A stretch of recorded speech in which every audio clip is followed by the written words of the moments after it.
Bertie the bus was giving some visitors a tour of the island of Sodor.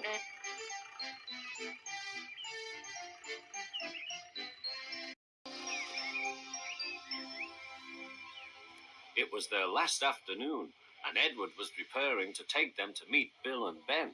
He found it hard to start the heavy train. "Did you see him straining?" asked Henry. "Positively painful," remarked James. "Just pathetic," grunted Gordon. "He should give up and be preserved before it's too late." "Shut up," burst out Duck. "You're all jealous. Edward's better than any of you." "You're right, Duck," said Boko. "Edward's old, but he'll surprise us all." "I've done it, we're off! I've done it, we're off!" said Edward as he finally puffed out of the station.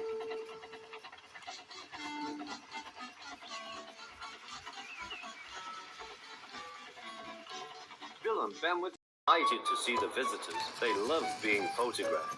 Later, they took the party to the China Clay Works in a brake van special.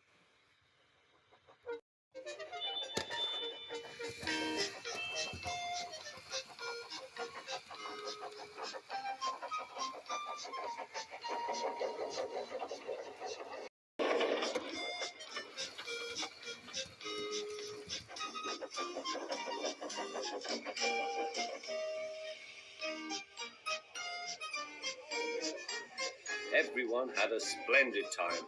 The visitors were most impressed.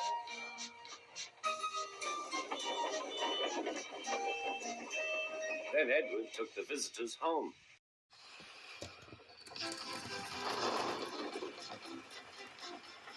On the way, the weather changed.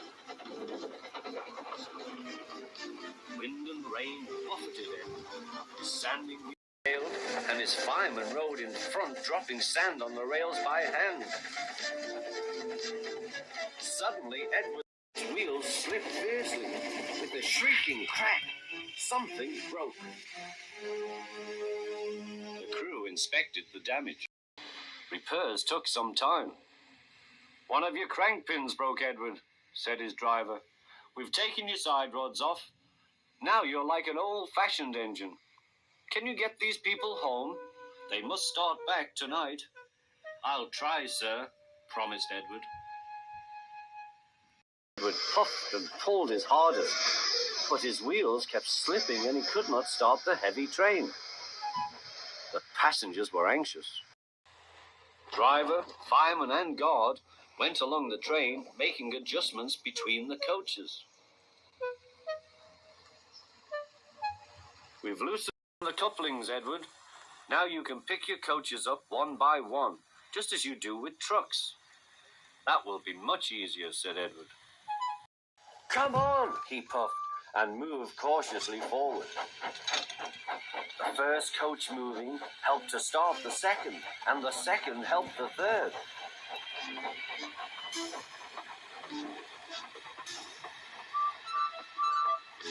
"I've done it, puffed Edward. "Steady, boy," warned his driver. "Well done, boy. You've got them, And he listened happily to Edward's steady beat as he forged slowly but surely ahead. At last, battered, weary, but unbeaten, Edward steamed in. Henry was waiting for the visitors with the special train. "Peep, peep!" The fat controller angrily pointed to the clock. But excited passengers cheered and thanked Edward, his driver and fireman.